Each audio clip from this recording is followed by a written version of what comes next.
100% fees రాయితీతో ఏ నేర్చుకోవాలనుకుంటున్నారా? Attend Quality Thought Gen AI test 2025. నమస్తే, welcome to iDream inside politics with కవిత.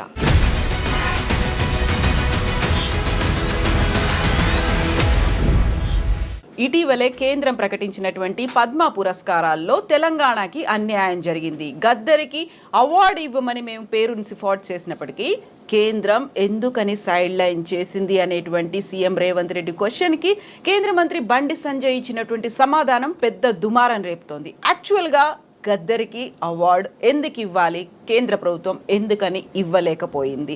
మనతో పాటుగా ఉన్నారు పొలిటికల్ అనలిస్ట్ ప్రకాష్ గారు. నమస్కారం. మనం గతంలో గద్దరికి సంబంధించి బోల్డ్ అన్ని అంశాల గురించి చర్చించుకున్నాం. కాకుంటే వాటన్నిటికీ మించి ఈసారి ఎందుకని ఇంత పెద్ద ఎత్తున వివాదం చెలరేగుతోంది? గద్దర్ పద్మ అవార్డుకి అర్హుడు కాదు, బరాబర్ మేము ఇవ్వం, ఎందుకని అంత మాట చెప్పారు? గద్దర్ యొక్క గొప్పతనం తెలిసిన వాళ్ళు, ఆయన సాహిత్యం యొక్క ప్రతిభ గురించి తెలిసిన వాళ్ళు ఎవరు కూడా అట్లా మాట్లాడరమ్మా. ఎందుకంటే రాజకీయంగా మాత్రమే గద్దర్ని చూడకూడదు. ఆయన పాలిటిక్స్ ఒకసారి మనం చూసినట్టయితే వీళ్ళంతా పాలిటిక్స్నే చూస్తున్నారు కదా.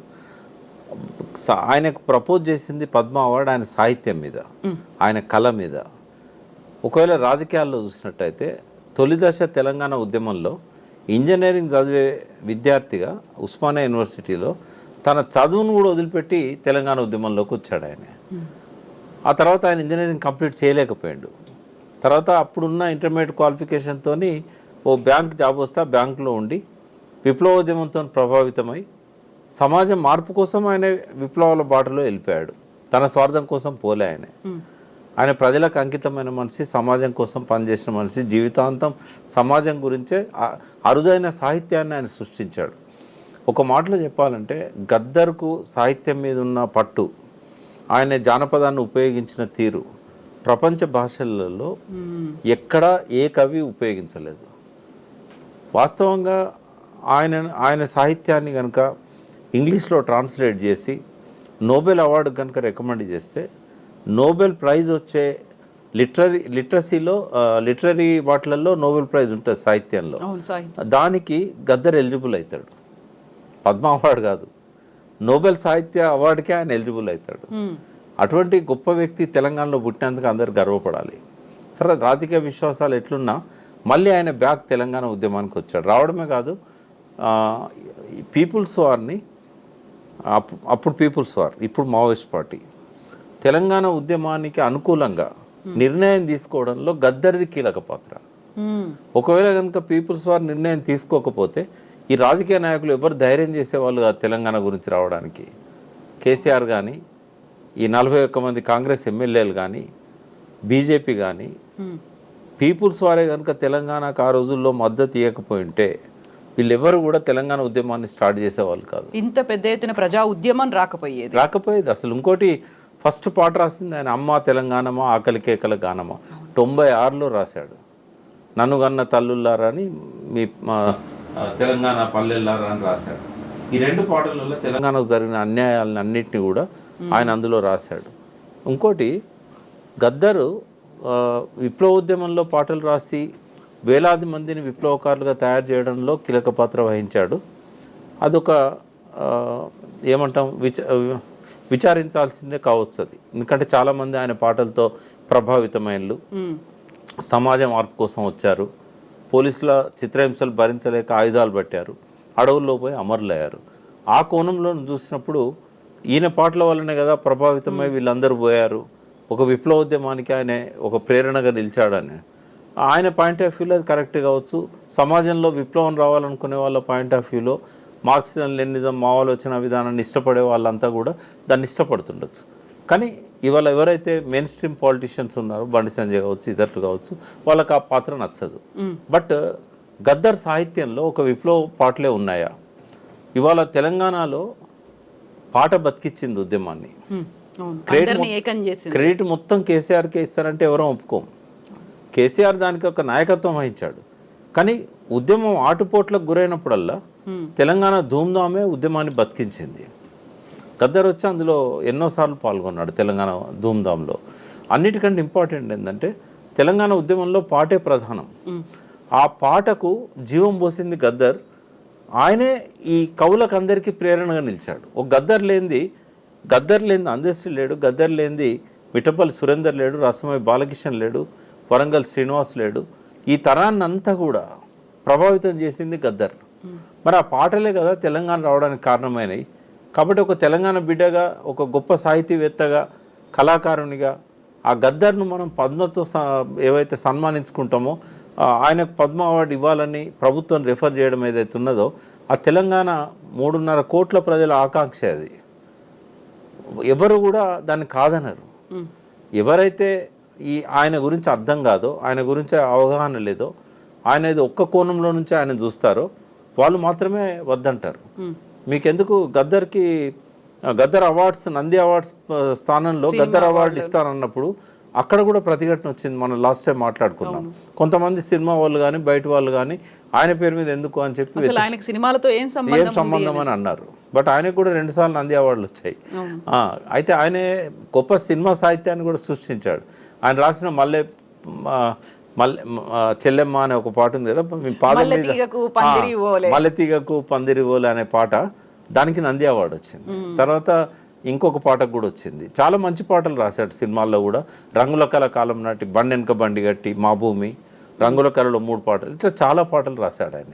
సినిమా సాహిత్యం కూడా ఆయన తన ముద్రను వేసుకున్నాడు. అన్నిటికంటే ఇంపార్టెంట్, ఉద్యమం తీవ్ర దశలో ఉన్న టైంలో జేఏసీ కోదండరామ్ కేసీఆర్ ఆధ్వర్యంలో జేఏసీ నడుస్తున్నప్పుడు మిలియన్ మార్చ్, ఆ సందర్భంగా వచ్చిన శంకర్ గారి సినిమా జయబోలో తెలంగాణ, ఆ పొడుస్తున్న పొద్దు మీద ఆ పాట వస్తుంటే థియేటర్లలో ఆ ప్రేక్షకులు పోయి డాన్స్ చేశారు స్క్రీన్ ముందట.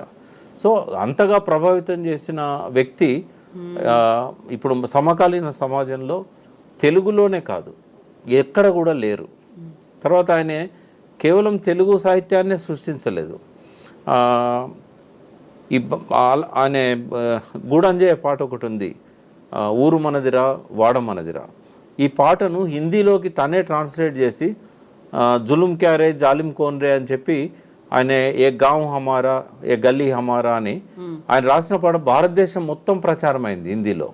తర్వాత ఆయన అండర్ గ్రౌండ్లో ఉన్నప్పుడు, రహస్య జీవితంలో ఉన్నప్పుడు, పీపుల్స్ వార్లో దేశమంతా తిరిగి ప్రజలను చైతన్యవంతులను చేసే పాటలు రాశాడు, పాడాడు. వేరు భాషలలో పాడాడు, లంబాడి భాషలలో, కోయ భాషలలో.